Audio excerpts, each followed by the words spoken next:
Hello and welcome to my YouTube channel deep learning. और आज का हमारा टॉपिक है द एज ऑफ एलिजाबेथ, जो कि टाइम पीरियड है 1550 से 1620 के बीच में।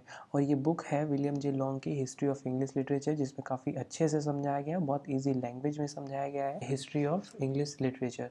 तो ये बुक आप रेफ़र कर सकते हैं। इस वीडियो में हम कवर करेंगे पॉलिटिकल समरी इस एज की, और ब्रीफली कौन कौन से राइटर्स इस पीरियड में वर्क कर रहे थे, ड्रामा कैसे इवॉल्व हुआ, फिर कैसे पीक पे पहुंचा, उसके बाद कैसे उसका डिक्लाइन आता है, इसके बारे में भी देखेंगे। और मेन इम्पॉर्टेंट थिंग इज़ कि इसमें हम जो कैरेक्टरिस्टिक्स हैं उसको कवर करेंगे, जो कि बहुत इम्पॉर्टेंट है अगर आप कोई लिटरेरी एग्ज़ाम दे रहे हो या फिर लिटरेचर का एग्ज़ाम दे रहे हो अपने कॉलेज में। तो उसमें अगर आप इस एज की हिस्ट्री जानते रहोगे तो आपको पता रहेगा कि आपको लिखना क्या है। और हिस्ट्री अगर आप जानते रहेंगे तो आपके आंसर्स काफ़ी अच्छे लिखे जाएंगे, क्योंकि आप कनेक्ट कर पाओगे चीज़ों को टेक्स्ट से और उसकी हिस्ट्री से। इसलिए इम्पॉर्टेंट होता है हिस्ट्री जानना एज की। तो यहाँ पर पॉलिटिकल समरी दी है। अब एक बात और हमें ध्यान में रखना है कि जो पॉलिटिकल, सोशल और इकोनॉमिक और साइंटिफिक इवेंट जितने भी एक समय में घटित हो रहे होते हैं, वो कहीं न कहीं बहुत ज़्यादा इन्फ्लुएंस करते हैं उस समय की राइटिंग्स को। तो और सेम कहा जाएगा कि उस समय की राइटिंग से भी बहुत सारी चीज़ें निकल के आती हैं जो उस सोसाइटी को बहुत ज़्यादा इन्फ्लुएंस करती हैं। तो बोथ गोज इन हैंड। यहाँ पे पॉलिटिकल समरी दी है, इसमें बताया है कि एलिजाबेथ द वन के क्वीन बनने से पहले जितने भी किंग्स या क्वीन रहे होंगे, उन्होंने डिफीट सही, और उसकी वजह से एक इन्फीरियरिटी और ह्यूमिलिएशन की भावना देश में बनती चली गई। मिल्टन ने वही कहा यहाँ पे कि एक स्ट्रांग मैन जो अपनी काफ़ी देर की स्लीप के बाद उठता है और वो फिर अपने इनविंसिबल लॉक्स, जो भी इनडिफीटेबल जो उसके बाल हैं, उसको वो झटकता है। तो वही है कि जब झटकेगा तो इसका मतलब है कि अब इंग्लैंड जो है वो फिर से अपने पैरों पर खड़ा हो रहा है, अपने फुल पोटेंशियल पे आ रहा है। और अब लग रहा है लोगों को भी कि हाँ, अब we can defeat other nations और and we can conquer other territories. तो ये सारी चीज़ें फिर से जो लोगों में आने लगी थी, और एक नेशनलिज्म की जो एक भावना थी वो फिर से जगने लगी थी। इसमें अब इसके आगे कुछ ज़्यादा इंपॉर्टेंट दिया नहीं है, बस यहाँ पे यही बताया है कि एक पैट्रियटिज्म और नेशनलिज्म की भावना जो है वो फिर से जाग उठी थी पूरे इंग्लैंड में। अब यहाँ पे एक इम्पॉर्टेंट लाइन आती है, लाइफ प्रोग्रेस बाय गाइगैनेटिक लीप्स। तो जो एडवांसमेंट था लाइफ का, वो डबल या ट्रिपल हो चुका था पहले के कंपैरिजन में। वो कैसे?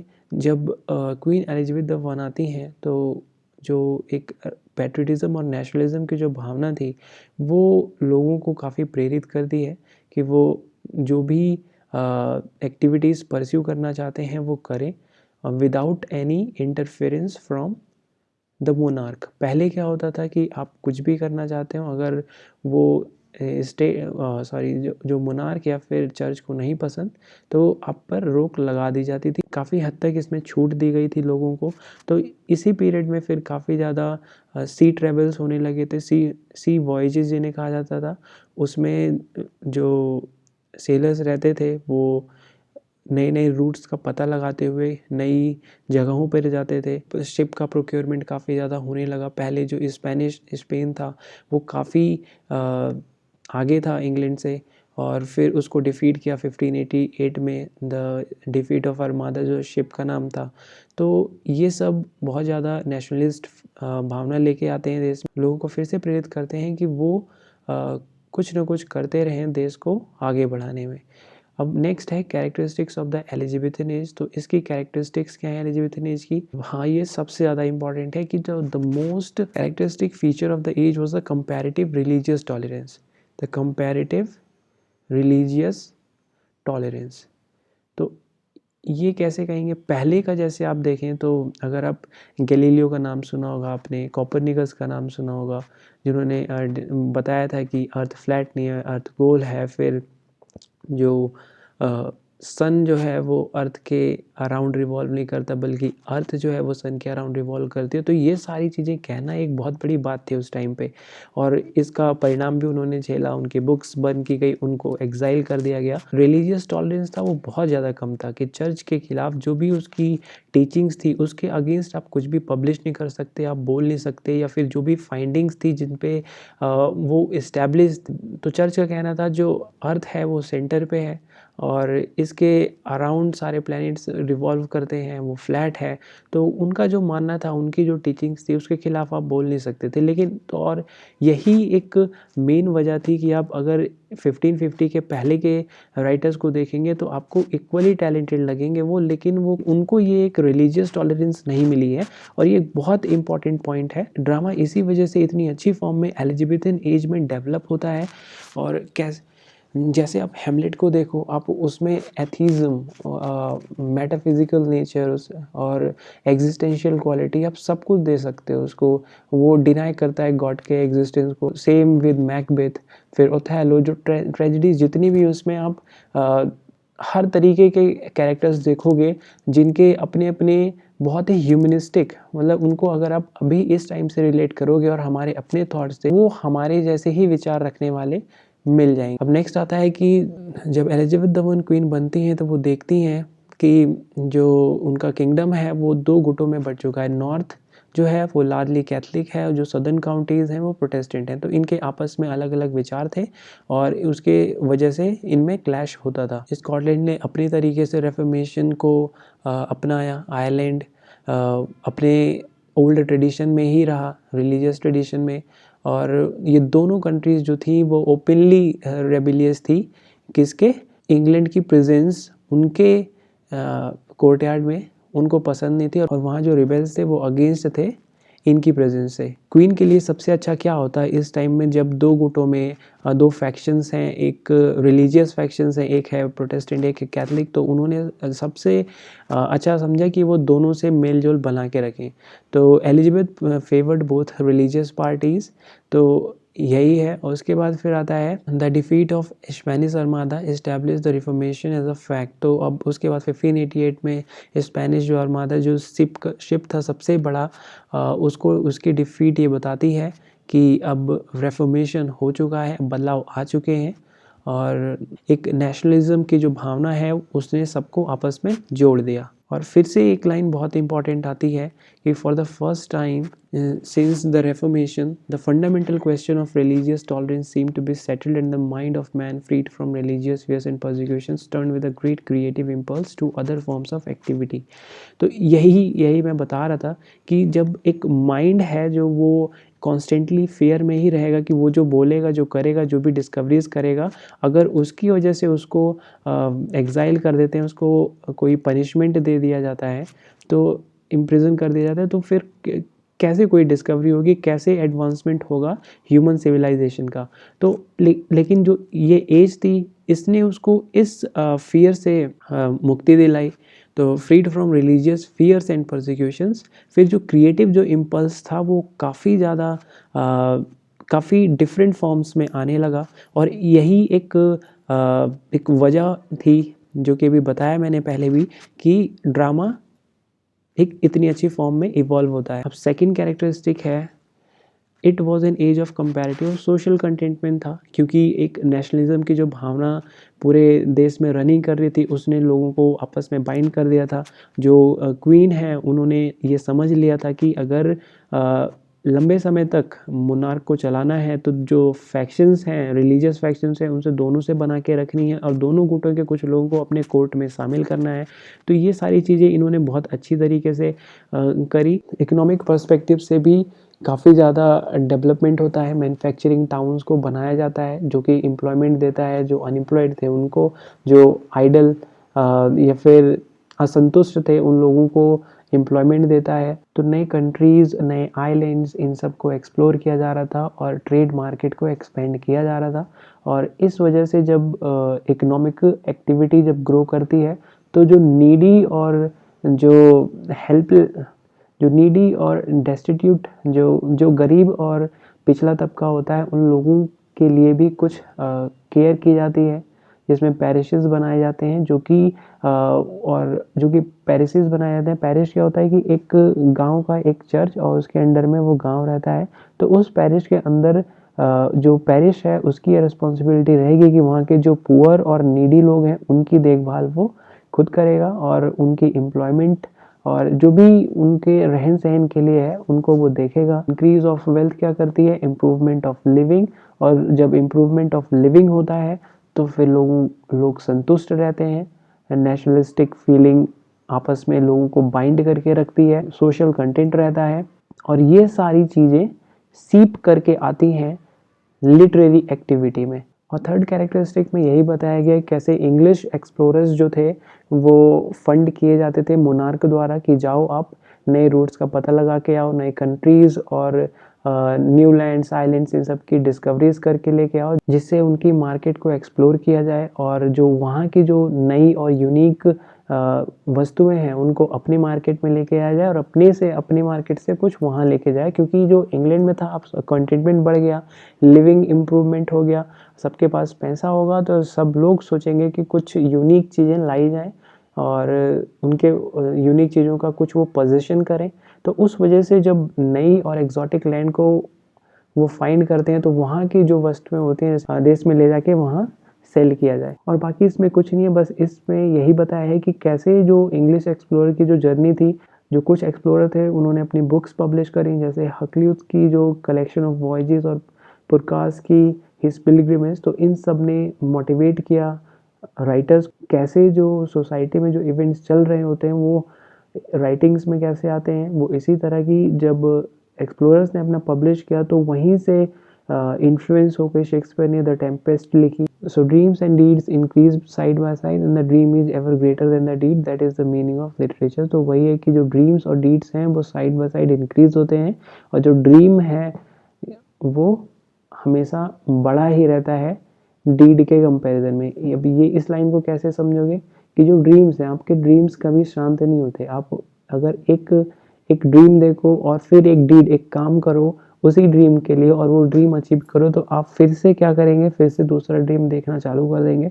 तो वही इन्होंने कहा है कि dream is ever greater than the deed, तो ड्रीम हमेशा ही बड़ा रहेगा डीड के मुकाबले। तो और उसी का मीनिंग है लिटरेचर। तो फोर्थ पॉइंट है, यहाँ पे इन्होंने समअप किया है कि एज ऑफ एलिजाबेथ क्या थी। तो एज ऑफ एलिजाबेथ में क्या था, इंटेलेक्चुअल लिबर्टी थी। इंटेलेक्चुअल लिबर्टी किस वजह से थी, वो रिलीजियस टॉलरेंस की वजह थी, लोगों के पास फ्रीडम थी और वो इस फियर में नहीं जी रहे थे कि उनकी जो भी साइंटिफिक डिस्कवरीज होंगी उनकी वजह से उनको पनिश किया जाएगा, बल्कि उसको अप्रिशिएट किया जाता था। और एक ग्रोइंग इंटेलिजेंस का लोगों में एक comfort among needy and poors, और कुछ जो पैट्रियटिज्म और नेशनलिज्म वाली जो भावना थी वो फिर से ग्रो करती है। और पीस एट होम, जो कि different types of rebels work कर रहे थे इंग्लैंड को अपनी ज़मीन से हटाने के लिए, स्कॉटलैंड, आयरलैंड और in England also Catholic and Protestant में जो एक वॉर ऑफ वर्ड्स चल रहा था उसको भी काफ़ी हद तक इन्होंने शांत किया। तो फोर्थ पॉइंट में यही बताया कि कैसे एज ऑफ एलिजाबेथ जो था वो एक टाइम ऑफ इंटेलेक्चुअल लिबर्टी था, जिसमें लोगों के पास फ्रीडम थी कि वो चीज़ों को परस्यू कर सकें विदाउट फियरिंग पनिशमेंट, और एक कंफर्ट था नीडी और पुअर में भी कि उनके लिए कुछ कार्य किया जा रहा था। क्योंकि जो देश में इकोनॉमिक एक्टिविटीज़ ग्रो कर रही थी जिसके वजह से लोगों का लिविंग स्टैंडर्ड जो था वो अच्छा हो रहा था और लोगों के पास पैसा था कि वो दूसरों के बारे में सोच सकें। एक अनबाउंडेड पैट्रियटिज्म और नेशनलिज्म की भावना लोगों को बाइंड करके रखती है। और पीस था डिफरेंट फैक्शंस में, कैथलिक और प्रोटेस्टेंट में, क्योंकि जो क्वीन थी उन्होंने दोनों गुटों के लोगों को अपने कोर्ट में शामिल किया था। और फिर कैसे वाला पीरियड जो पोइट्री से शुरू हुआ था वो ड्रामा पे जाके एंड करता है। Neither poetry nor the story can express the whole man, hence in the age of the Elizabeth literature turn instinctively to the drama. तो ये काफ़ी ज़्यादा इंपॉर्टेंट लाइन है कि क्यों ड्रामा इवॉल्व हुआ। आपसे पूछा जाए कि एलिजाबेथन पीरियड में ड्रामा क्यों इवॉल्व होता है, तो आप उसमें ये लाइन लिख सकते हो कि जो poetry, neither poetry nor the story can express the whole man, कि जो पोइट्री है वो एक सब्जेक्टिव पॉइंट ऑफ व्यू से लिखा जाएगा और एक मैन द्वारा लिखा जाएगा, वुमेन द्वारा, वो एक पर्सन द्वारा लिखा जाएगा और उसने जो भी एक्सपीरियंस किया है उसके एक्सपीरियंस के बेसिस पे उस पोएम में लिखा होगा, और जो कि शॉर्ट या लॉन्ग जो भी हो सकती है। फिर नेक्स्ट आता है स्टोरी। स्टोरी में क्या होता है, एक टाइम की बाउंडेशन होगी, दूसरा वर्ड की बाउंडेशन होगी। तो उसमें भी आप हर चीज़ों को एक्सप्रेस नहीं कर पाओगे, ना तो एक्सप्लोर कर पाओगे। और तो इसी वजह से जो एलिजाबेथन जो प्ले राइट्स थे वो गए कहाँ, ड्रामा के पास। तो ड्रामा ने उनको एक फ्रीडम दी जिसमें वो पोइट्री का यूज़ भी कर सकते थे, प्रोज का भी यूज़ कर सकते थे, और डिफरेंट कैरेक्टर्स जो कि रिप्रेजेंट करते थे डिफरेंट टाइप्स ऑफ ह्यूमंस जो कि इन्फ्लुएंस्ड रहते हैं डिफरेंट फीलिंग्स और hatred, love, jealousy, anger, love, betrayal and all of this things. और फिर कैसे वो रेपिडली जो ये पीरियड था वो पीक पे जाता है और फिर शेक्सपियर के बाद फिर से डिक्लाइन पे आ जाता है। तो यही इन्होंने इन 4 कैरेक्टरिस्टिक्स में बताया है। हाँ, तो अब आते हैं समरी ऑफ द एलिजाबेथ। तो इसमें एक समरी दे दिया इन्होंने। अब इतने सारे पेजेस को रीड करने का कोई फ़ायदा नहीं लगा मुझे, उतने सारे पेजेस को कवर करना जिसमें राइटर्स के बारे में, एक पर्टिकुलर राइटर को उन्होंने लिया है, उसके बारे में उन्होंने बात की है, तो उसकी जगह पे समरी ही कर लेना वो ज़्यादा बेटर है। अब इसमें यही इन्होंने बताया है कि कैसे जो पैट्रियटिज्म और रिलीजियस टॉलरेंस था ये सब ग्रो करता है, इसकी वजह से एक सोशल कंटेंट और लिविंग स्टैंडर्ड लोगों का बढ़ता है, जिसकी वजह से इंटेलेक्चुअल प्रोग्रेस होती है। अब नेक्स्ट इसमें और क्या बताते हैं, इसमें मेनली वही पॉइंट्स उन्होंने कवर किए हैं, लेकिन इसमें और जो पढ़ने लायक है वो है ये जो पॉइंट्स दिए इन्होंने कि the non dramatic poets who did not right for the stage. तो इन्होंने अब इन्होंने यहाँ पे ब्रीफली कवर कर लिया है non dramatic poets, dramatic poets और जो भी पोइट्स रहे होंगे इस पीरियड में, तो इसको जल्दी से देख के आप समझ सकते हो। तो इसमें बताया है इन्होंने कि जो नॉन ड्रामेटिक पोइट्स थे उनके बारे में। तो नॉन ड्रामेटिक पोइट्स में सबसे पहला नाम आता है एडमंड स्पेंसर का, जिन्होंने अपनी पहली किताब लिखी शेफर्ड्स कैलेंडर 1579 में। तो इनका इतना इम्पोर्टेंस क्यों दिया जाता है इस पीरियड में, वो इस वजह से क्योंकि चौसर के बाद, चौसर की डेथ होती है 1400 में, उसके बाद इंग्लिश में लिखने वाला बहुत ही कम थे, इतने अच्छे लेवल पे लिखने वाले, इतने अच्छे तरीके से लिखने वाले बहुत कम थे। और फिर इस वजह से इनको काफ़ी इम्पोर्टेंस दी जाती है कि 150 years after the Chaucer's death कोई इंग्लिश में लिखता है। और इनका मोस्ट फेमस जो वर्क है वो है फेरी क्वीन, जिसको डेडिकेट किया गया था क्वीन एलिजाबेथ द वन को। और इसके बाद आते हैं स्पेंसर के बाद कुछ माइनर पोइट्स जिनके बारे में है थॉमस सैगविलन, जिन्होंने पहली ट्रेजेडी लिखी गॉर्बोडक, और माइकल ड्रेटन आते हैं। फिर हैं जॉर्ज चैपमैन, जिन्होंने ट्रांसलेट किया इलियड और ओडिसी को 1611 एंड 15 में। और उसके बाद आते हैं फिलिप सिडनी।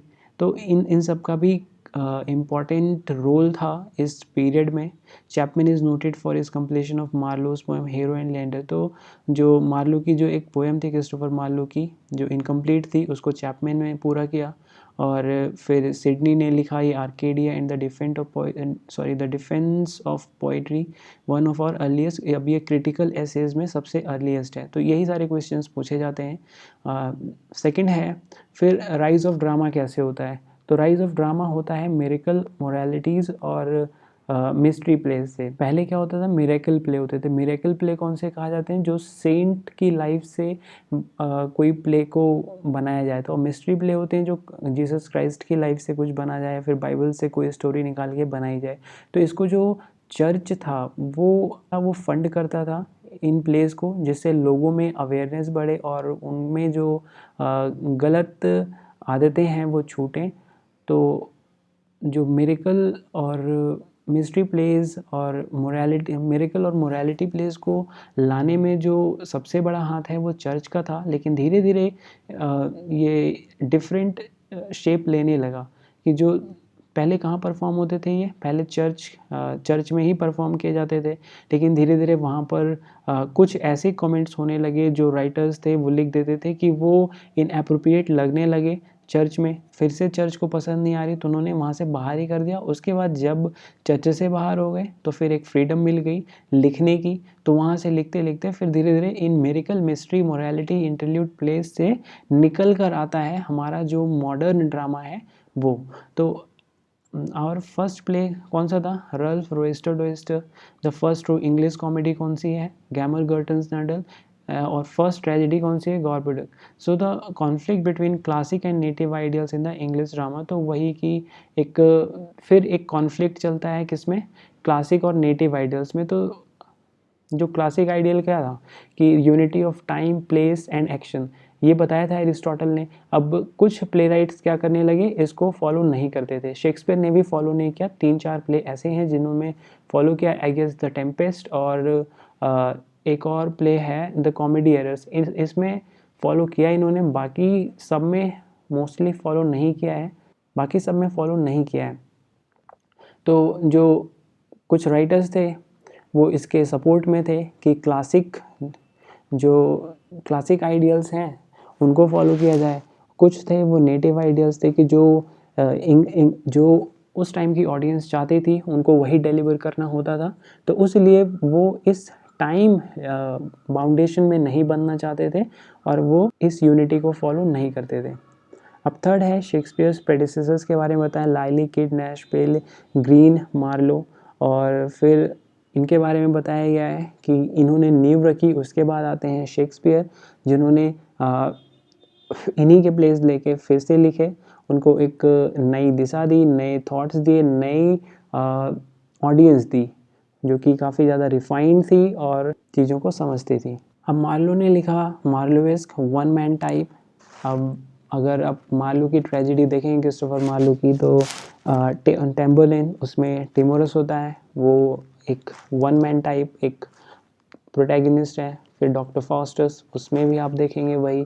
तो मार्लो ने वही लिखा है यहाँ पे, वन मैन टाइप, तो उसको नाम दे दिया मार्लोवेस्क, और ट्रेजेडी ऑफ पैशन भी कहा जाता है। और फिर आने लगे क्रॉनिकल प्लेस, फिर डोमेस्टिक ड्रामा, द कोर्ट और लेलियन कॉमेडी। तो डोमेस्टिक ड्रामा भी काफ़ी ज़्यादा इम्पॉर्टेंट है, इसलिए कि एक अब इसमें डोमेस्टिक ड्रामा भी इम्पॉर्टेंट है, वो इसलिए क्योंकि जो एरिस्टोटल ने पोएटिक्स में कहा है कि जो एक कैरेक्टर होना चाहिए ड्रामा में, वो ना तो बहुत पास होना चाहिए ऑडियंस के, ना तो बहुत दूर, या फिर कोई एक इस्टेब्लिश्ड हीरो होना चाहिए जिसके बारे में सब जानते हों। तो यहाँ पे डोमेस्टिक ड्रामा ने क्या किया कि एक मिडिल क्लास और लोअर क्लास से लेना चालू कर दिया। तो ये भी कहीं ना कहीं एक रेडिकल ट्रांसफॉर्मेशन था पहले के कंपैरिजन में। फिर आता है कोर्ट और Lylian comedy, romantic comedy and tragedy, फिर classical plays and the melodrama. तो Marlowe is the greatest of Shakespeare's predecessors. तो इसमें काफ़ी ज़्यादा बहस चलती है कि कौन सबसे ज़्यादा अच्छा प्ले राइट है, क्रिस्टोफर मार्लो या फिर शेक्सपियर। तो सबके अपने अपने व्यूज़ हैं। फिर नेक्स्ट उन्होंने डिस्कस किया था शेक्सपियर, उनकी लाइफ के, उनके वर्क के, और किस चीज़ों ने उनको इन्फ्लुएंस किया था। अब शेक्सपियर की जो सक्सेसर शेक्सपियर के बाद जो आए वो Ben Jonson, Beaumont, Fletcher, Webster, Middleton, Heywood, Dekker, और उसके बाद आता है rapid decline of the drama. अब इन सब में से बेन जॉनसन को सबसे ग्रेटेस्ट कहा गया है, और उनके यहाँ पे कुछ कॉमेडीज़ हैं, every man in his humour, the silent woman, the alchemist, Sejanus, Catiline. और इसके बाद आते हैं कुछ प्रोज राइटर में थॉमस बैकन का नाम सबसे ज़्यादा लिया जाता है क्योंकि इन्होंने साइंटिफिक थिंकिंग को एडवांस किया था। इन्होंने कहा था कि हमें बस थ्योरीज़ पे फोकस नहीं करना चाहिए बल्कि फैक्ट्स को कलेक्ट करना चाहिए और उन फैक्ट्स के बेसिस पे एक्सपेरिमेंट करके एक कंक्लूजन पे आना चाहिए। उस टाइम में बस थ्योरीज़ पे फोकस किया जाता था और फैक्ट्स को हम ध्यान नहीं देते थे। तो इन्होंने एक साइंटिफिक थिंकिंग को जगाया देश में। तो आज के वीडियो में बस इतना ही। अगर आपको पसंद आया तो please like, share and subscribe.